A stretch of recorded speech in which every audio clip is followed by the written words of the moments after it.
It's Nick Iverson. He began his career with Swagelok in 2012 at Swagelok, Minnesota as a product and application specialist, providing technical support to outside sales and general industry customers over a 3-state territory. In 2014, he transitioned to corporate field engineer and now supports 10 distributors covering 19 states and 6 provinces. Nick specializes in process instrumentation and control, analytical instrumentation, and sampling systems, hose pressure regulators, and fluid system evaluation and advisory services. He particularly works in the fields of chemical and refining, biofarm, power, oil and gas, midstream, and transportation markets. He's got quite a career here, and he's got a lot of knowledge. So we're going to go ahead and turn the time over to Nick to give us what he's got. Let me make you the presenter there. All right. Well, first, let me say thanks, Patrick, for hosting this, and thanks for that great that intro. I actually have an intro slide coming up that's got not even quite that much info on it, so that was great. So today we're going to be talking about grab sampling. Initially, I was going to call this the 101, but I'm calling it key topics to consider for setting up a robust grab sampling program. The reason I'm calling it that is it's a lot of basics, but I'm also going to interject a lot of things I've learned over the years of training, talking to operators, talking to engineers on site, doing consulting, seeing things implemented and coming back later and finding out how well it worked. So again, it's going to be the basics, and then I'm going to interject a lot of, I guess you could call them golden nuggets that I've learned through experience. So let's see here. Okay, so the one thing Patrick wasn't able to introduce me on was my picture, and I tried to make it a little bit smaller. It's over there on the right side. But as Patrick said, my name is Nick Iverson. I'm a field engineer from North America. I cover about a third of North America geographically. I specialize in analytical systems, process instrumentation. I call it pressure and flow devices, which would be like pressure regulators and flow meters and anything that affects pressure and flow. And then also industrial hose. And then there's a variety of different kind of computer programs, which I might touch on. If nobody's ever heard of RefProp, I use that quite a bit to analyze complex mixtures and look for things like phase change and stuff like that. We might get into that. So the agenda today is we're just going to kind of go over, like I said, the basics and talk about a few of the key components on a grab sampling system panel. We're going to talk about the cylinders a little bit because that's part of the whole grab sample system. And we'll talk about bottles as well. And let me back up. Q&A. So these slides are all numbered. If you guys can think of something, if you have a question, during this presentation, if you can remember what number the slide was, I can jump back to it at the end if we have any questions. So I'm not going to assume that everybody here is intimately familiar with grab sample systems. So I guess I'll start out with a quick run through of just the basics, just to make sure we're all kind of level set here.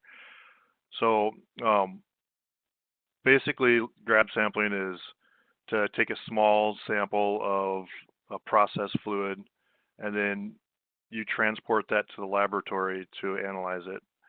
And you can segment that into 2 main categories. Would be samples that go into cylinders and samples that go into bottles. So where do we take grab samples? It's not just refineries and chemical plants. You also see it happening at power plants and steel mills and pulp and paper. There's a lot of others, but the majority of what I get involved in is at refineries and a little bit at chemical plants. But the basic concepts are going to apply to refineries are going to apply everywhere else. Some of the different sample locations would be off of storage tanks, definitely off of process lines. Anytime you have a process unit, you want to know what it's doing to your process and how efficiently it's working and what's still in it after the process. So process lines, process vessels, process analyzers. So when you have a online analyzer set up, it's always good to have a grab sample in addition to that to validate the online analyzer. And of course, for emission monitoring, everybody here, I'm assuming everybody here is from the U.S., so we're probably pretty familiar with like EPA regulations and SIM systems and stuff like that. So why grab sampling? The main reason is to, like I mentioned, is to validate the process conditions. So you know, you can know pressure and temperature fairly easy with gauges, but to know what's in the fluid, you got to take a sample out of the process in most cases, and then either send it to an analyzer or send it to a lab to get it analyzed. Some of the reasons you'd want to do that is to make sure your processes are operating where you want them to be. They're operating efficiently. They're doing what they're supposed to be doing, and your products meet the specifications. So just to kind of compare online analyzers versus grab sampling, I think nowadays most people are doing predominantly online analyzers. In the past, people had been doing predominantly grab samples and taking them to labs. I still find places that are doing mostly grab samples. I've been to places that are doing all grab samples and no online analyzers, and I've been to places that are doing almost all online analyzers and no grab sampling. So you could be anywhere in that mix. I wouldn't say any of them is more right or wrong.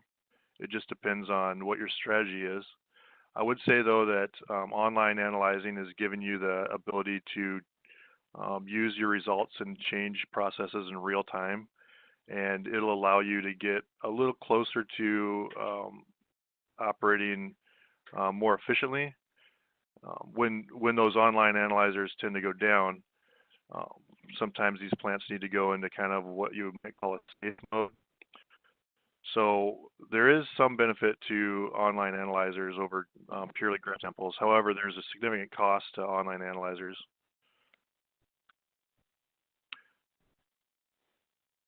So again, some more points on grab sampling.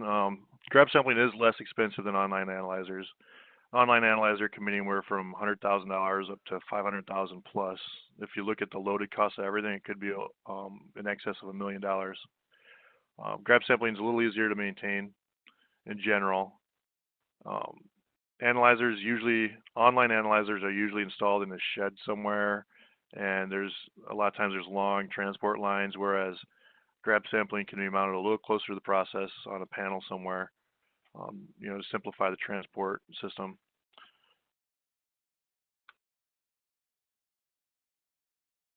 Some of the difficulties with grab sampling, obviously there's a time delay. If you want to use it to control anything, you're going to have to wait until that sample gets taken to the lab, analyzed, and that information gets back to somebody. It's harder to maintain a sample at process conditions because when you take the sample out of the process and put it in a cylinder, that cylinder might get thrown in the back of a truck, or it might sit in a rack somewhere. So at the point where the sample gets to the lab, it might be at different conditions than it was in the process. Potentially more dangerous because you're making and breaking connections with the process is the main reason here, but also because you're going to be transporting a cylinder around with you, and if that wasn't implemented correctly, you could basically have a pressurized bomb. You know, most places actually call these cylinders bombs. And sample purity, if the container is not clean, per API standards, all cylinders should be clean going back to the grab sample stations. And if that's not being done, then you could definitely be contaminating your sample, and you might not have a representative sample. So I apologize for anybody that this is too basic for, but again, I just want to make sure everybody's kind of level set on this discussion here. So at a refinery, to simplify it, to extremely simplify what's going on here, you have your crude coming in, it goes through a furnace, and then as it's heated, it comes into the bottom of this fractionation column, and as the vapors move up, they cool down, and different types of hydrocarbons condense and fall out into these different trays. So this is the pretty much the initial step at a refinery after some sediment and water removal. So each one of these streams here, you're going to want to know what's coming out. So the typical things you're measuring at a refinery would include just in general, what's the mix of our hydrocarbons that are coming out of each tray. You want to know things like vapor pressure, octane number. These are more for like the mixing. How much H2O is in there and H2S, sulfur. So you're measuring for a variety of things. You're looking for what's predominantly in there, and then in some cases you're looking for very specific additions to it that you need to either take out or mitigate. So you can segment grab sampling it into 4 basic categories. There's gases. So in some cases we're going to be sampling pure gases, not pure as in one component, but it's entirely a gas. The phase is entirely gas. Then we could be looking at non-volatile liquids, so either all gas or all liquid, or you could have a mix of the two of them. You could have part gas and part liquid. We call those volatile liquids. That's when you have a liquid that's got a vapor pressure on it, a gas cap. And then there's also solids sampling. But we are going to go ahead and take that whole category out of this discussion. Those are going to look very different than what we're talking about with these first 3 here. So again, just basically this is how we segment the types of panels. We'd have all gas, we'd have all liquid, or we'd have volatile liquids, which is a mix of both. So our goal in grab sampling is number 1. Well, I don't know if I'd list these number 1, 2, and 3. You might list safety as number 1 in that case. So let's call safety number 1. You want your sample to be safe, you want your system to be safe, and you want your operators to be safe. Number 2, I would say, would be grabbing a representative sample. If you're sending a sample to the lab to get analyzed that's not representative of what's in the process, then whatever you're doing with the results, it's probably not going to be what you intended to do with it. And then obviously you want it to be reliable. If you got a grab sample panel out there that doesn't work when you need it to work, then it's a huge headache, and there's really no point to having it there if it doesn't work. So for representative sampling, now I put down a bunch of points here that these are things that I've learned. It's not just reading, the books on best practices on grab sampling. This is things that I see when I go out in the field and I consult for grab sampling systems. One of the kind of a principle, I guess you could call it, of grab sampling is to minimize your system overall, but specifically minimize your system upstream of your sample container. Don't add any kind of component that you think you might need, but you're not sure, or add multiple versions of a component. Your sample transport line should be as simple as possible. Minimize the valves, minimize the gauges, minimize anything you're doing in that line. Your goal is to get something from your process to your cylinder without affecting it, if possible. You want it to be representative. So one of your principles in the grab sample system design should be to minimize your system upstream of the sample container. You want to eliminate dead legs. Anytime you have a dead leg, you're going to have previous sample stuck in that dead leg. Like if you can imagine a gauge, a T connection to a gauge, you're going to have a little bit of old sample that gets stuck in there. And as you start flowing new sample past it, it's slowly going to diffuse over time. If you're sampling for low parts per million, just a few dead legs could have a big effect on what you're measuring. Click on my name and then clean cylinders. So as I mentioned before, API does point out that all cylinders should be flushed and cleaned prior to sending them back out to the field. I actually don't see this happening very often, and it's a huge opportunity to improve your overall grab sampling program. There's different strategies you can use in the labs. You can use cleaning racks. You can steam clean them and then nitrogen purge them and dry them. On bottles, you can put them upside down on a little stub that shoots out detergent and then dries them. But again, if sample cylinders are being sent back out with old samples in it, even when you put them in the panel and you purge them out, that sample cylinder is a mixing volume, so it's going to take a little bit longer than you might initially think to purge that out. It's not just 1 liter per minute. If it's a 1 liter cylinder, it's going to take more than a minute to purge that out. It's going to take 3 to 5 minutes to purge that out. And I just threw those numbers in, one liter per minute and 1 liter. You're probably not going to have a 1 liter cylinder, but the tap location and orientation. You want to make sure that you strategically pick your tap location. And what I mean by that is there's certain parts of your system are going to be non-representative of the whole process stream. High points in liquid systems and low points in gas systems are going to potentially have high points in liquid systems might have disproportionate amount of gas or non-dissolvable gases. Low points in liquid and gas systems could have particulate, and that also kind of ties in with probes. If you're sampling from the side of a pipe and you don't have a probe, the pipes are notorious in gas systems for collecting all of the liquids, and they kind of just sit there on the sides. Then those liquids start to kind of absorb some of the gases. So what you're pulling into your grab sample system then is whatever's coming off of the walls of the pipe, which is usually not going to be representative of what's going through the bulk of the pipe. So in any case where you have lines that are 3 inches or above, 3 inches is kind of threshold. Above 3 inches, I like to strongly advise that you use probes. If there's a reason why you can't use probes, obviously that you're not going to use them, but anything over 3 inches, I think you need to, if you're not going to use a probe, you need to somehow justify not using a probe. Otherwise, you should always use probes above 3 inches if your process line is above 3 inches. Orientation, again, that's more of a what direction is your tap off of your process. If you're sampling, for example, a gas, you would want your orientation to be vertical or coming out at like a 45 degrees off of vertical. That way, if you have anything that drops out, any condensate that drops out of your sample, it'll fall back into the process instead of being sucked further into the sample system. For representative sampling, you want to look at transport line purge time. This is a really common thing I find too, is when I watch how the operators use the grab sample systems.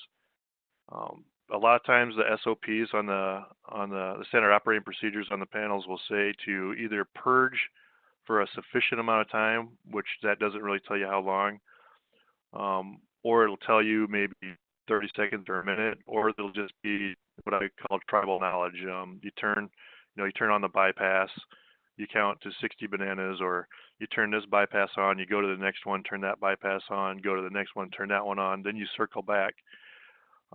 That may or may not be fully purging out the old sample out of those lines.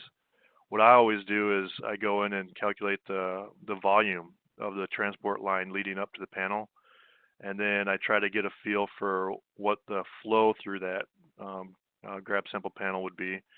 And then certain components, you have to do a multiplier on it, like any kind of mixing volume. You multiply the volume by 3. But I always, for each and every panel, I come up with a conservative guideline on how long you should purge it. Usually I'm seeing, for liquid systems, I'm seeing purging of over a minute's pretty common, and gas systems, purging is going to be 30 seconds or more. It really depends on your system.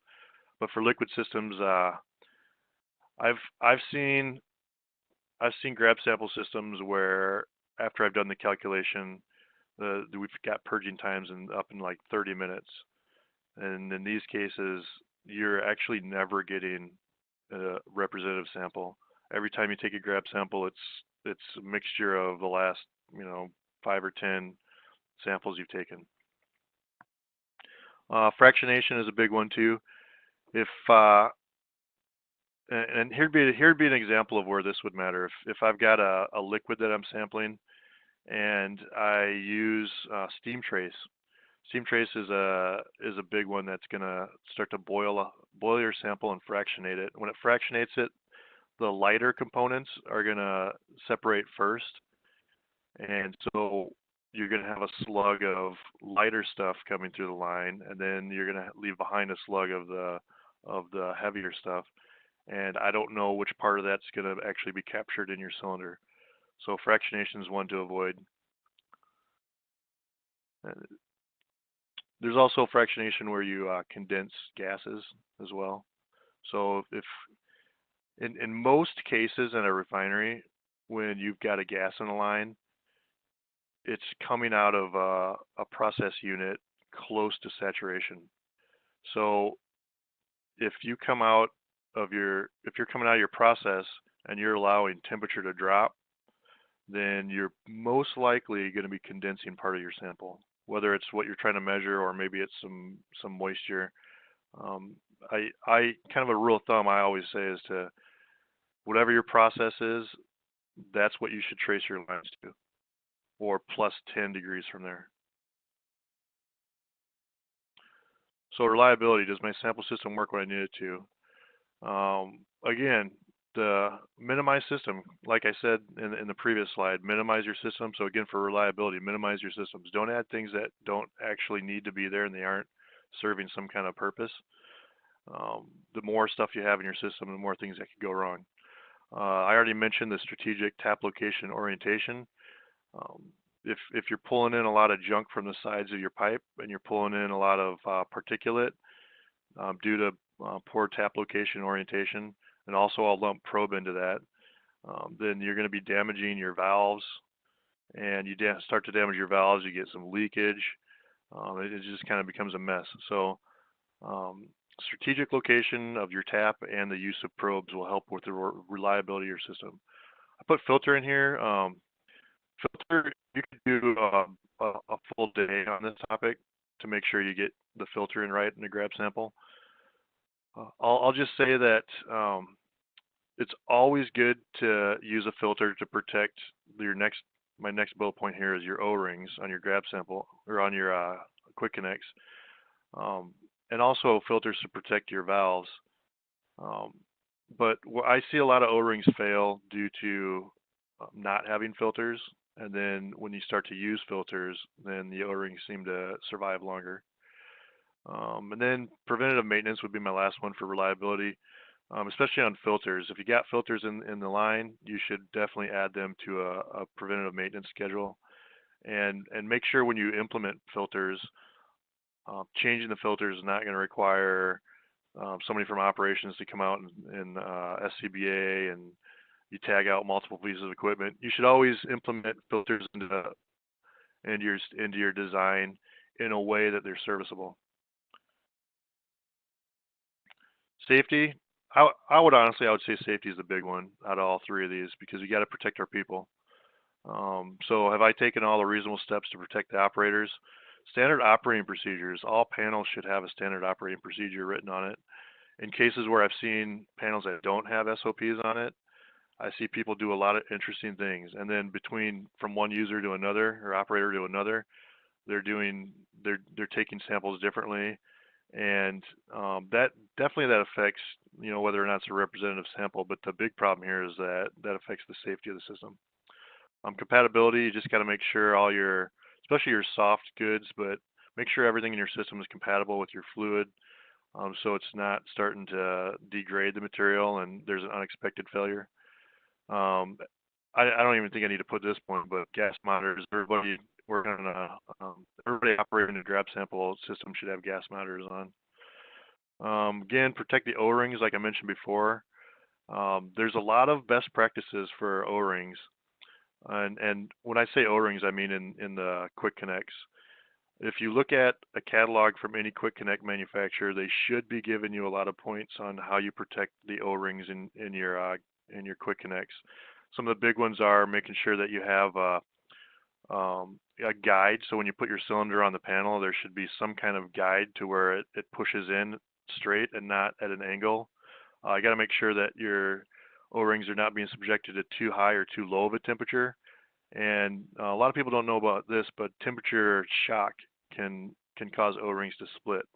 So even if you're staying within the temperature ratings of your O-ring, if you try to take it from 0 degrees up to 100 degrees like immediately, that and you have a little bit of damage to your O-ring, that's probably where the O-ring is going to snap.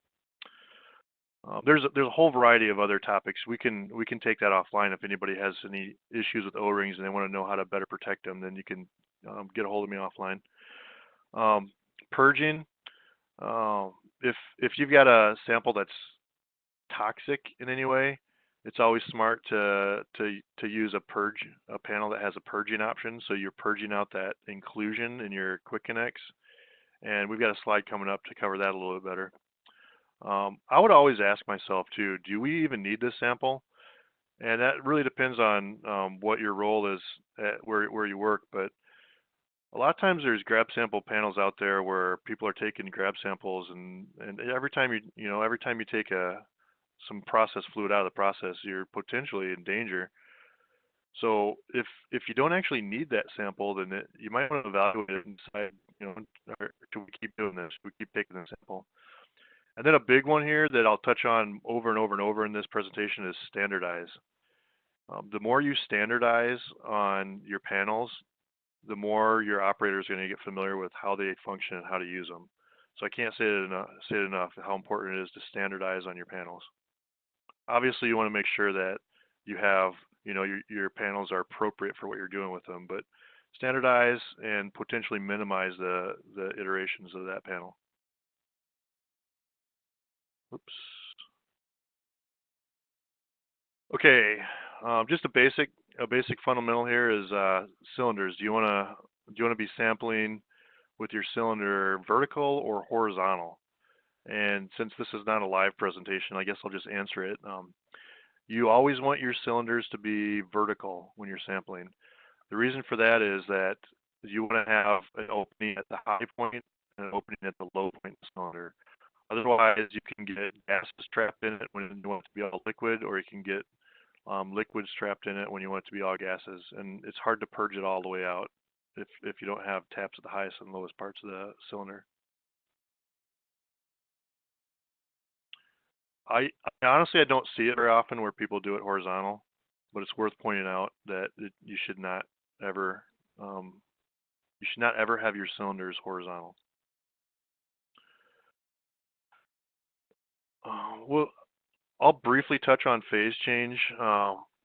Basically, you don't want to change the phase of your sample anywhere in your transport line. Whatever phase whatever phase your process is in, you want to get it in that phase to your cylinder because you want to keep it representative. I mean, that's pretty basic. I won't go too much more into that other than I'll say that when gases are at their dew point,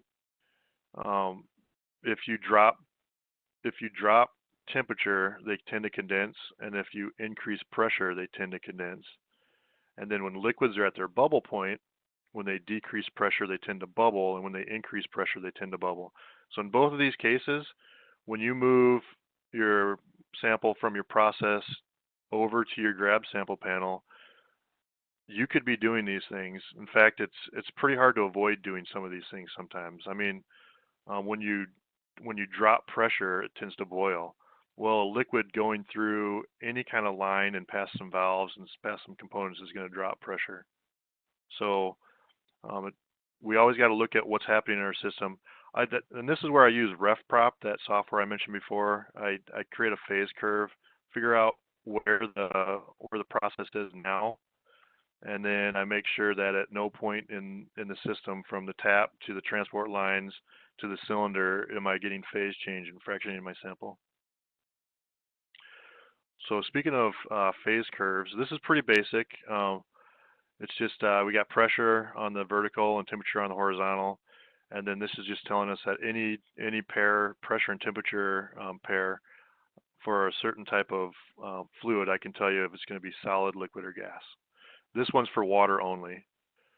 So obviously at atmospheric pressure, You change from solid to liquid at 0 Celsius, and then you change from liquid to gas at 100 Celsius. Apologize for that being pretty basic.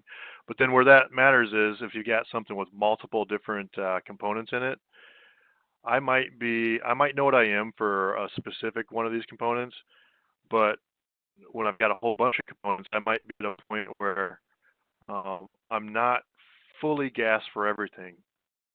You can see that in this case, you can see that I'm fully gas for the methane component, but I'm in a liquid part of the propane and all these other components. So in this case, if I knew I wanted to be all liquid, then I'd need to pick a point that's up here. If I want to stay all liquid, I need to pick a point up here. So it's more complicated than just showing the individual phase diagrams. When you got a bunch of things together, it becomes a more complicated phase diagram. They all kind of interact a little bit with each other, and you get more of a kind of a blob, kind of like a bulb in the middle here, where everything in the middle, you call it mixed phase. So I mentioned earlier we can segment it into gas and liquid sampling, and then also volatile gas or volatile liquid sampling. So in general, where you make that separation is anything C6 and heavier.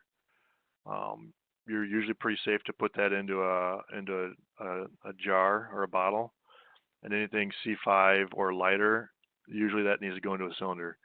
And that would include the gases and the volatile liquids would be C5s and above.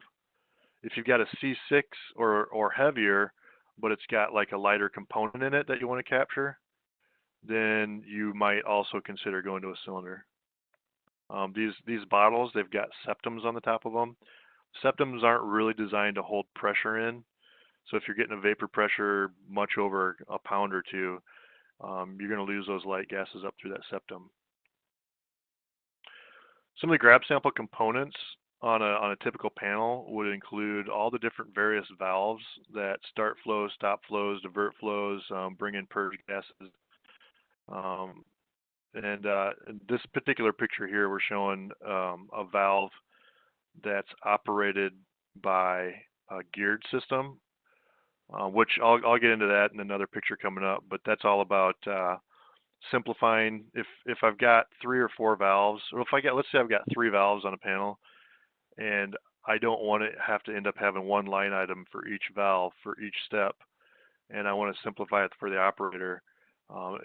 A strategy would be to gang all these valves together with a geared system, so you've only got like 3 positions on this handle, and it actuates all these valves at the same time. So it's a great way to simplify the actuation of these valves. A lot of times you'll see gauges on a panel. You want to know what pressure you're getting in your cylinder. There's that T I was talking about where you could potentially get a dead leg. So strategy here would be to put that after the cylinder. Because if you put it before the cylinder, you're going to get a little bit of old sample in here that's going to slowly diffuse back into your new sample. So by putting it after the cylinder, you can not worry about that. Quick connects, and in pretty much every grab sample panel I see, there's going to be quick connect on it. In some cases, quick connects aren't working, or there's strategies or policies they need to follow. For certain chemicals, maybe for HF, they like to use only threaded. But in most cases, I see quick connects on the cylinders. Real quick, I'll point out with quick connects too, if you always want your cylinder oriented in the same direction, maybe you've got a dip tube or something in it, one strategy you can use is to put a body on the top of the cylinder and the stem on the bottom, or vice versa. That way there's only one way that it physically fits in your system. And then hoses. There's always needs to be one end of the grab sample system that you can connect and disconnect, and to do that you need to have the flexibility that a hose gives you. Hoses should always be, just like I mentioned with the T's here and the gauges, hoses should always be downstream of the cylinder. If you've got an all metal hose and it's corrugated or it's convoluted, it's going to be really hard to sweep out all of the old sample. So you don't want that in front of your cylinder, because you're never going to be quite sure. In a hose, there could be 100 individual convolutions, and it's going to take quite a bit of purge to clean all of the old sample out of that. So it's always best to put hoses downstream of the cylinder. Here's the geared valve gearbox assembly I mentioned. Again, the strategy here is to simplify the operation of this panel rather than having 3 individual valves where you're going to have to have an SOP here that each time you do something, you're going to have to mention the position of each one of those valves. A strategy for making a robust grab sampling system would be to put all those valves together on one geared assembly. And now I've only got 3 positions for this handle that automatically is putting all these valves in the correct position. Oops, I'm jumping all over the place here. So in this case, you'd have sample, bypass, and vent. Simplifies the whole operation, makes it more robust, safer. Sample cylinders are a big part of your overall system. They're available, from pretty small sizes. 10 cc's is pretty small, up to, in this case, like a gallon. 3.8 liters is a gallon. Working pressure is up to 5,000 psi. There's a bunch of different materials available for cylinders. I think what I see most often is just 316. It's a pretty standard material that everybody tends to use. I'm having a hard time finding cases where 304 is acceptable. I would just standardize on 316. Monel is used in some cases with like HF or H2S, and it's not gonna. When you're using Monel, a lot of times it's not because Monel is inert to what you're putting in it. It's just that Monel is going to last longer than 316. But again, it's since it's just lasting longer, that's a good point here is that you should always have your cylinders on a pressure test schedule. Options for PTFE coated inner wall and siliconert or electropolished. So if you've got certain chemicals that are attacking the cylinder material, one option would be PTFE coating on the inner wall. In some cases, you might have polar molecules like H2S or mercaptan, and you're testing it in low parts per million. A sample cylinder will adsorb. So if you have bare 316, it can adsorb those polar molecules to the sample cylinder wall. So you could be actually losing your whole entire content of polar molecules if it's in low concentration. It could just be absorbed onto the walls, and it won't even show up in your lab when you analyze it. So if you siliconert coat the inside of it, and these telltale sign of siliconerted is when you see this rainbow effect. So siliconert coating it will keep those molecules from adsorbing to the wall. And then DOT or TPED approved. These cylinders that you're using should always be DOT or TPED approved, and it'll be stamped on the cylinder. When we talk about cylinder as a cylinder assembly, here's a few of the things you add to a cylinder. Needle valves on either side, obviously that's to isolate your sample in there. Quick connects are making it easier to put the cylinder into your system and take it out. And here we're showing the quick connects with plugs on the end of it to protect the quick connects. It's always smart to do that because when these stems get hit and abused, and then you put them in and out of the permanently mounted quick connect on the panel, that's when you start damaging those O-rings and they start leaking. Outage tubes.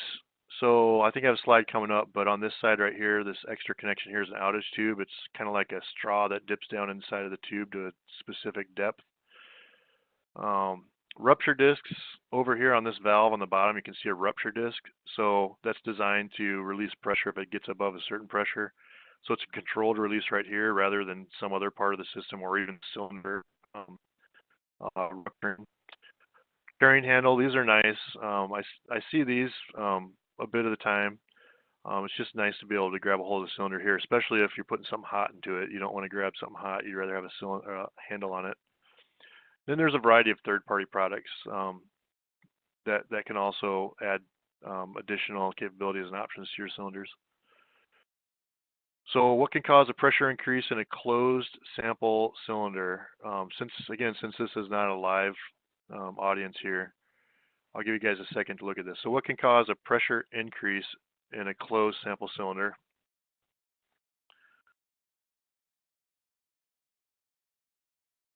if you guessed increasing temperature, then you're correct. So if you've got whether it's gas or liquid, they're both going to increase. The pressure is going to increase when you increase temperature. But since gas is compressible, that'll cause pressure to go up, but not to a dangerous level. If your cylinder is fully liquid, when you heat that liquid up, it tends to want to change the density, and then to keep it at that same volume, you have to apply a lot of pressure to it. So liquid, when you heat it up, the change in pressure is, I would say, extreme as compared to the change in pressure for heating up a gas. So when you heat up liquids in a cylinder, if you don't have any gas cap at all, you're going to be looking at very rapidly rising pressure and potentially damaging your cylinder or your assembly. And I guess that's pretty much what I explained it before the slide came up. So in the cases of sampling liquids, you want to make sure that you're not filling it all the way full 100% with liquid. And there's a variety of ways to go about getting what we call a gas cap on your cylinder. There's the outage tubes, which is one way to do it. I've seen where people have sight gauges at the 20% level of a cylinder, and then they vent out until they see the level come down to there. You could fill your cylinder up. Let's see. You could fill your cylinder up 100% and then use rely on your rupture disc. I don't think that's a good idea though, because you could potentially, at any moment that could be going off and shooting liquid out everywhere. Or if it's toxic though, you could be filling it all the way full, and you could have a relief valve with another cylinder piggybacked on it to capture anything any fluid that gets relieved from it. We talked about outage tubes. Here's what they actually look like. So it's an additional piece that threads onto the end of the cylinder, and it goes down to a prescribed depth that you determine. Typically, you see people put them in at 20%. So you figure out what the volume is, and you figure out at what point are you going to have 20% volume above the tip of the outage tube and 80% below it. The reason for that is the standards that API tells you want to have 20% gas cap. So as the cylinder is being filled with liquid, it's pushing gas that's already in there out. As soon as the liquid touches the tip of that outage tube, you've got a trapped volume of gas here, and the liquid continues up and out of the system. What actually happens in reality, though, is as you're pushing gas out, it's relatively easy to push gas out. There's not much pressure drop as you're pushing gas out of the rest of the system, but as soon as the liquid touches the tip of it and you start pushing liquid out, it starts taking a little more pressure. So once I set that volume at that low pressure, and then I start pushing liquid out, my pressure increases in the cylinder. I get a little bit of gas cap compression. So that's something to definitely think about when you're trying to pick the correct length of an outage tube.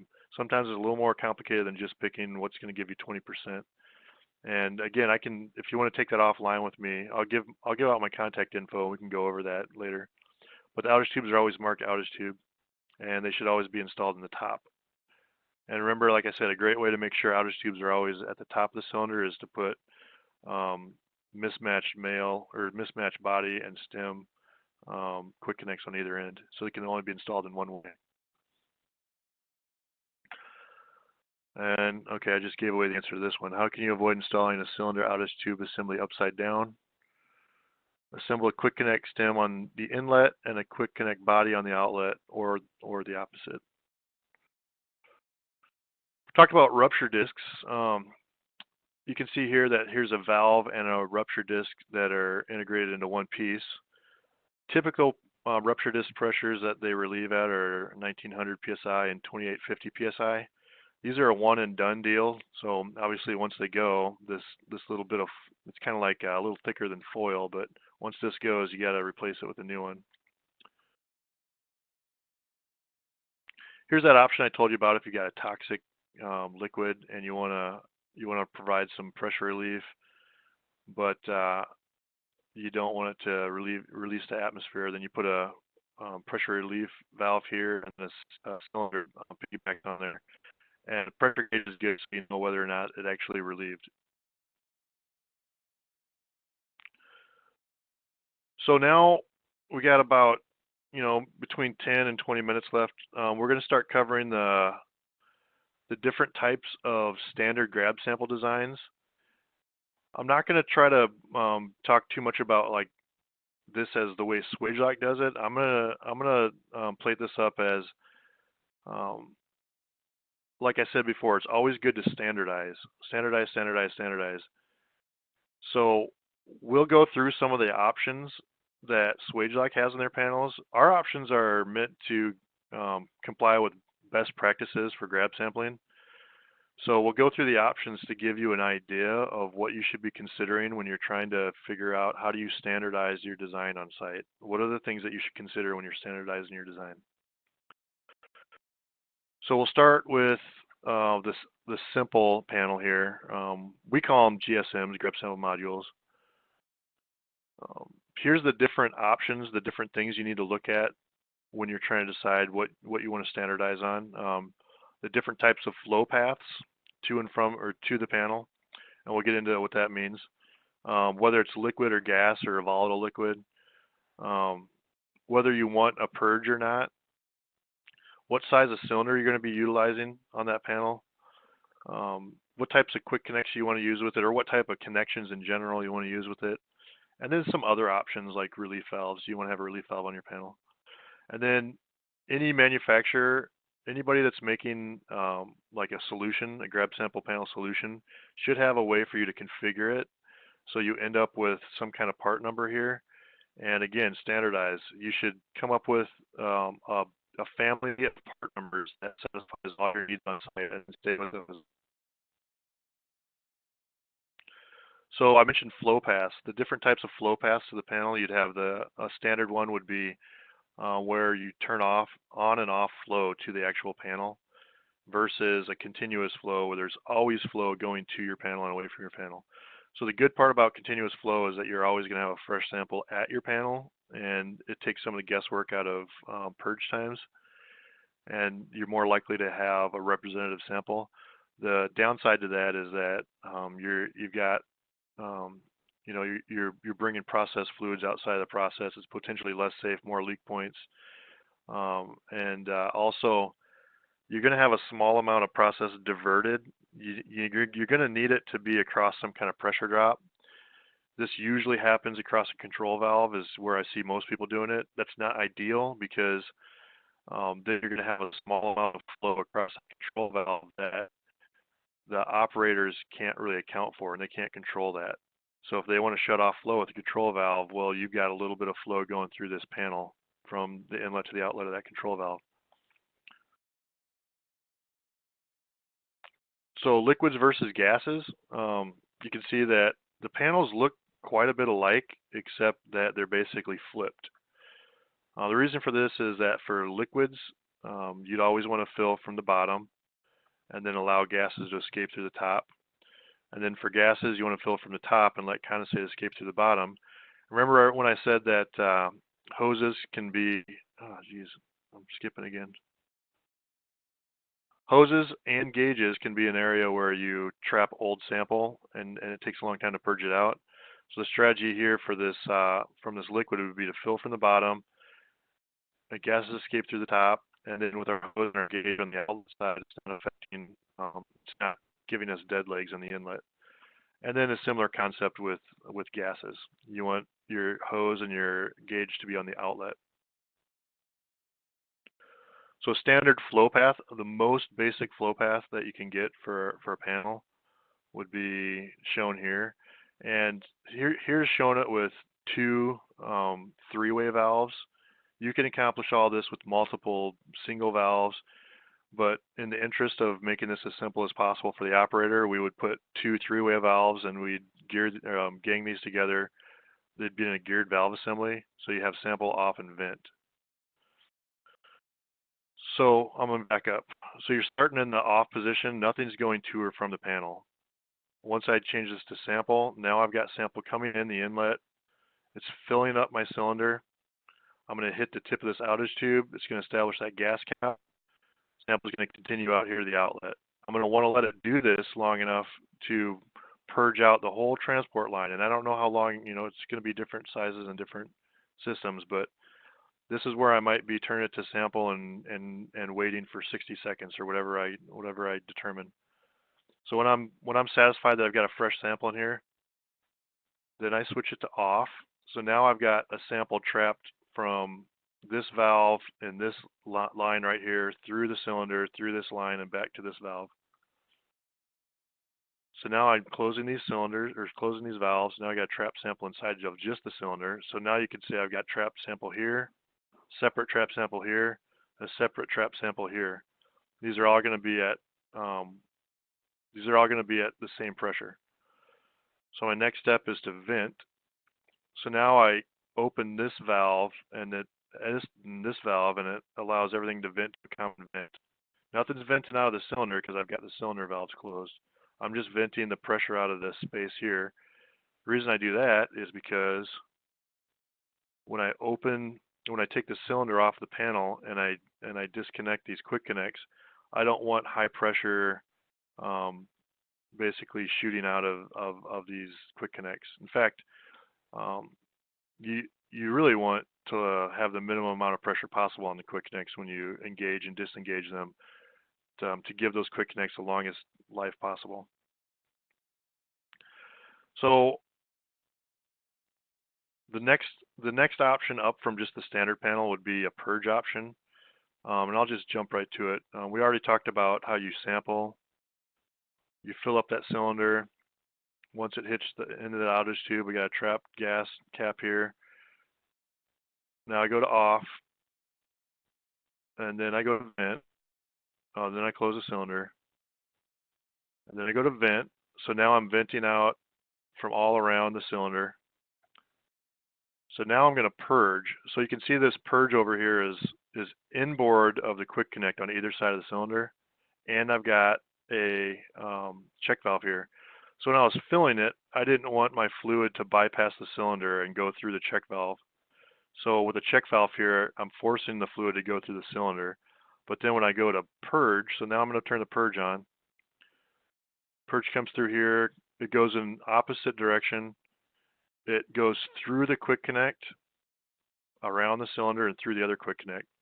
So now I'm purging out whatever liquid I had in here.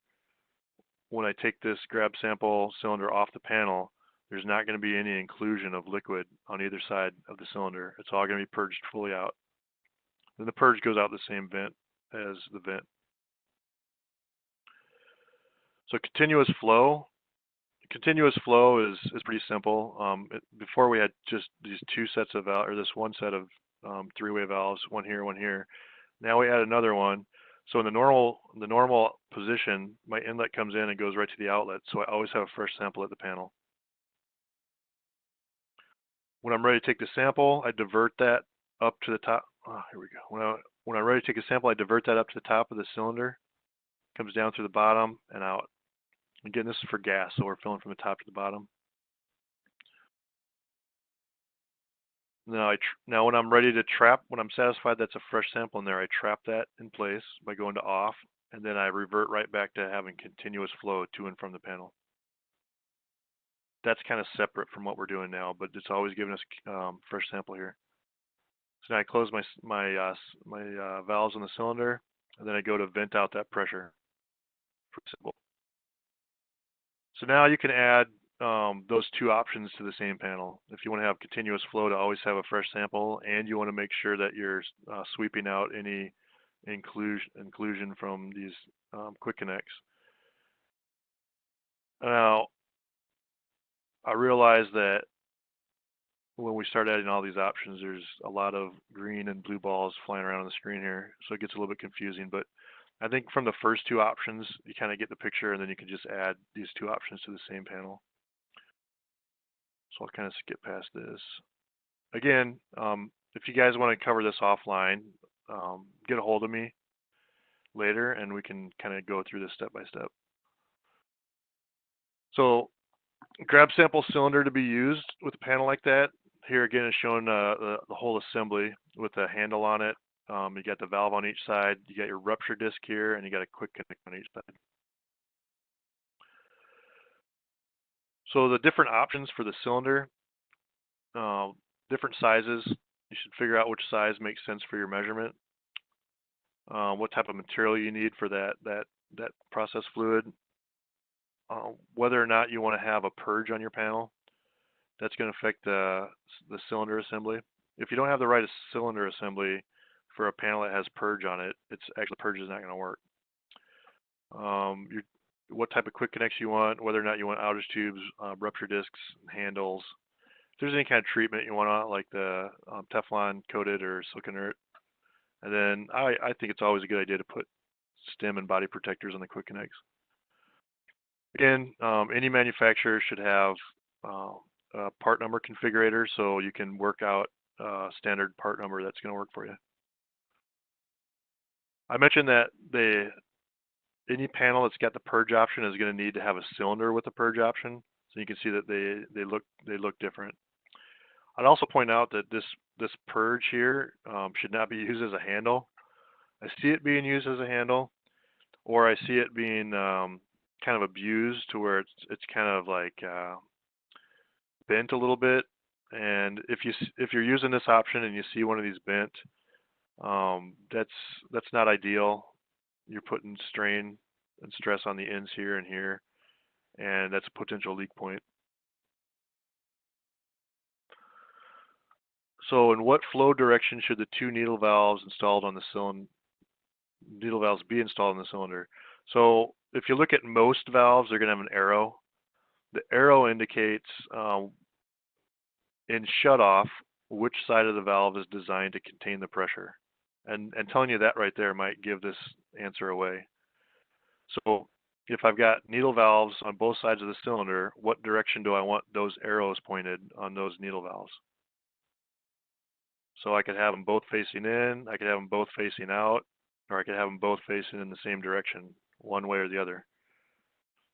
So the answer is you want both arrows pointing away from the cylinder. The reason for that is that when the cylinder is taken out of the system, the pressure containing was going to be from within the cylinder. So you want the arrows pointed away to indicate that the pressure containing is upstream of those valves, which would be from the cylinder to the outside. I see this. I see an opportunity for improvement here a fair bit of the time, where people install these valves with arrows pointing in the same direction. Again, they should point. Both arrows should be pointed away from the cylinder. And maybe I'll point out why that is too.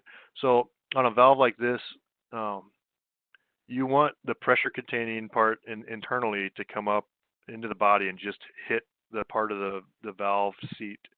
You don't want the pressure to come in and subject the packing up here and hold pressure on the packing side and then the valve seat. So if you're trying to contain pressure on the side that's open to the packing, that's where you can start to get leakage through the packing.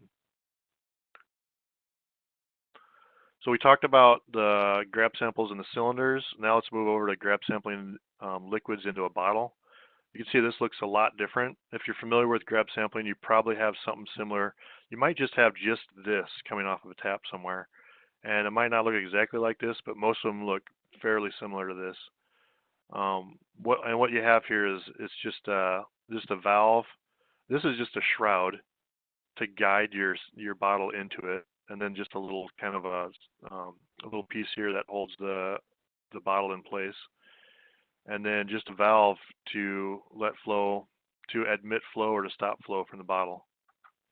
There's a few other pieces here that may or may not be on the panel. We'll get into that. Again, like I tried to explain already, this is just a shroud, and then here you've got two needles, and then on top of the bottle here you've got a lid, and this kind of red pinkish part here is called a septum. So the shroud is meant to guide the bottle up into and push it into the needle, and the needle actually pierces the top of the septum. both needles do. And then this handle here allows flow in through the longer needle. Starts filling up your cylinder. You've got a cutaway on the side here, and you can watch volume go up. And then when the volume's high enough, you shut off flow. All the time you're filling it with liquid, the gas is venting out of this other needle that's pushed through that septum, and then out through this little connection here, and that can be diverted wherever you want it to be. Keep in mind though that if you fill it too high, you'd be pushing your actual process up through that vent. So it's always good for this vent to go somewhere where you can account for potentially overfilling it, and you're not dumping liquid all over yourself or something near you.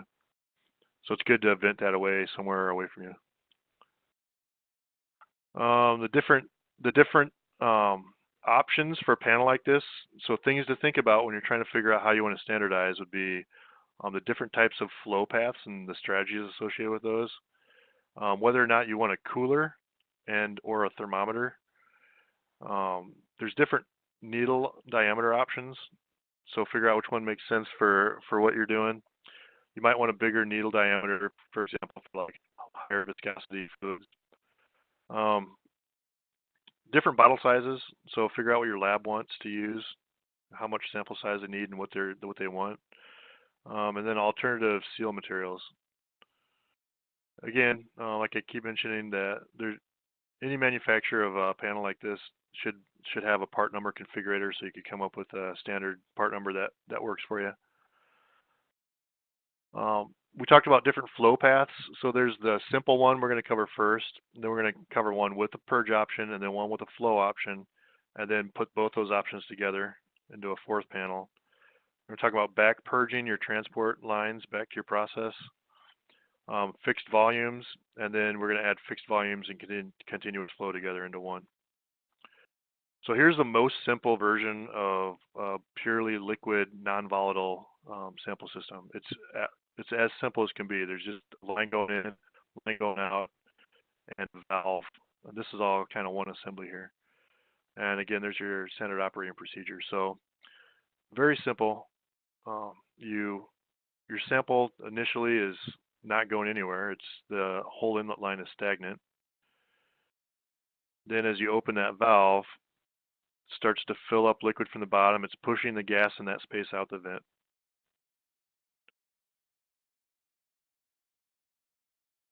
So the next iteration of that, we're going to add purge. So you can see that it gets a bit more complicated. Now we got a regulator, a flow meter, a needle valve, a check valve, a three-way valve. So, and I'll show you how it works to kind of explain why you'd use this. So now my inlet's coming through here. It's stopped just like it was before. Now I'm going to admit my fluid to this valve and open that valve, fill up the liquid, vents out the gases. So now I've still got liquid in this line right here. And let's say for whatever reason I don't want liquid to sit here, or I don't want it to potentially drip out the end when I pull that bottle away. Now I open this valve and I admit my purge through here. So pretty simple. It just purges out the liquid that was in this line. Then the purge gas. As long as you don't overfill it, the purge gas should go right out the vent. So now we're going to talk about continuous flow. So if you've got a long transport line and you want to purge out your transport line so you have a fresh sample, if you're putting it into a bottle like this, you're at a disadvantage. It's hard to just fill this bottle up and continually fill it and continually push old sample out of it. You can't really do that. Whatever's in this transport line is, I guess from this way, whatever's in that transport line is going to fill up the bottle first. So you can see where you could definitely have a situation here where you could get old sample into your bottle. So it's I always like the idea of having at least continuous flow on a bottle.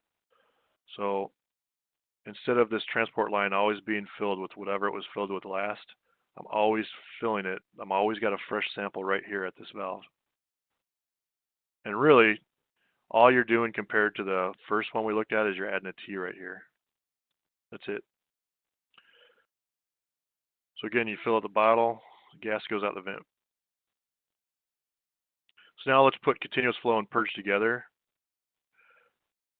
It's getting a little more complicated, but in some cases, a strategy like this makes a lot of sense. So I've always got a fresh sample at the panel, and after I take my sample, I'm then going to be able to purge out this line right here. This is a pretty good situation. Fresh sample at the panel and always purging out whatever was left in that little bit right there. So now let's say I want to back purge my transport lines. So now it's getting a lot more complicated, and there's two regulators, two flow meters, two needle valves, two check valves. So this is not somebody just trying to sell you multiple regulators and needle valves and all these other associated components.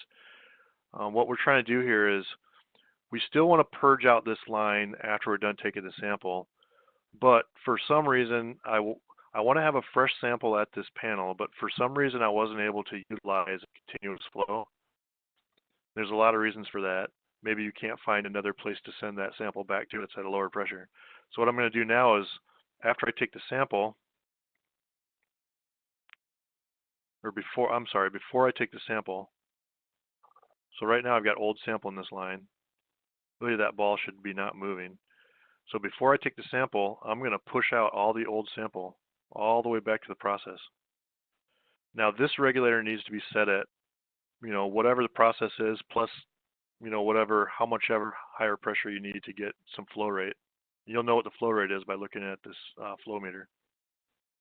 So I want to purge all my old stagnant sample back to the process. And you're going to want to use some kind of purge gas that's compatible with your process. So this is probably going to be at a higher pressure than when I'm done taking the sample and I purge out. If I have 100 psi to push my sample back into the process, I don't necessarily want to use the same 100 psi to purge out this line, because I don't necessarily want to shoot 100 psi of purge gas into this liquid down here. It's going to be a mess. So this might be whatever your process is plus a little bit, let's say 100, and this might be 5 psi or less. So now to take the guesswork out of filling it, so you're not relying on the operator to shut off this valve when the level gets high enough, I'm just going to put a cylinder on the back side of this panel. And when the cylinder gets filled, so when I start taking the sample, I'm basically coming in, going through this fixed volume cylinder and going out. I trap that in, and then I subject that, or I open the purge gas to the top of that cylinder. It drains it out into this bottle down here. Now, if I knew I only wanted to fill this up to say, 50 cc's, then this is a 50 cc cylinder. Obviously, you're going to get a little extra from like the lines in and out, maybe a couple extra cc's. So now we're going to look at fixed volume and continuous flow in one panel. Before we had a big cylinder, you can see here now we got, here's an option, it's just a smaller cylinder. So we've already covered continuous flow, we've already covered fixed volume. So this is just a combination of the two of them. Before we do anything, we've already got continuous flow at the panel. We got a fresh sample here. Now we're going to fill the cylinder up. We're going to close that off. Then we're going to push that sample out into the bottle using the purge gas.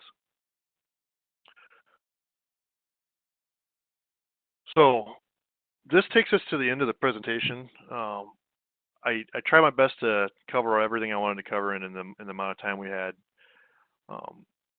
This is not so much as a quiz as it is just to point out some important points that we covered.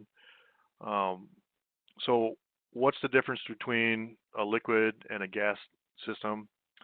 We showed you that slide where they're mirrored images of each other, but they're flipped. You always want to make sure that you're filling liquids from the bottom, and that's to allow the gases to escape the top. And you want to fill gases from the top to allow the condensate out the bottom.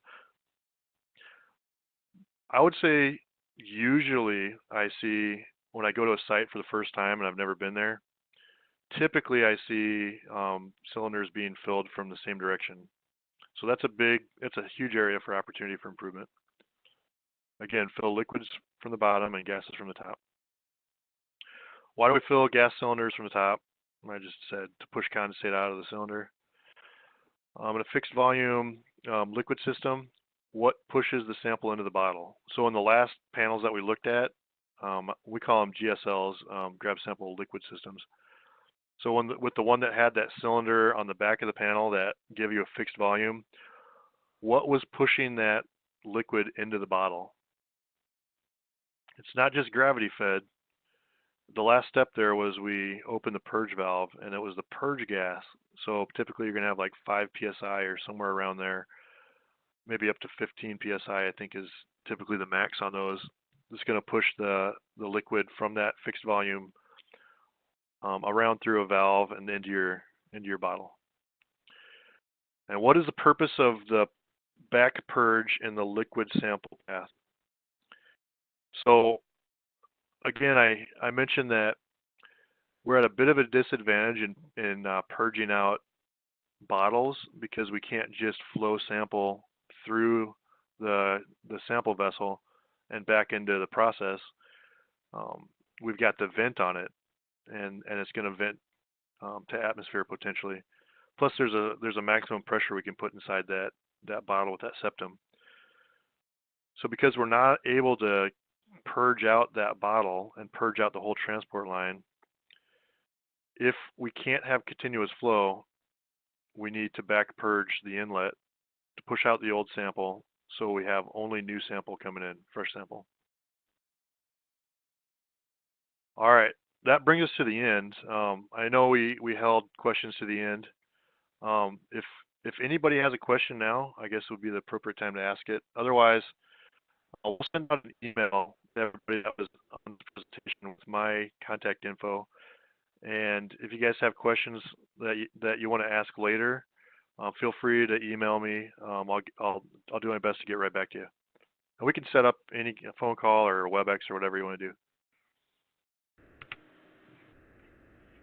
Thank you, Nick. Everyone, that concludes the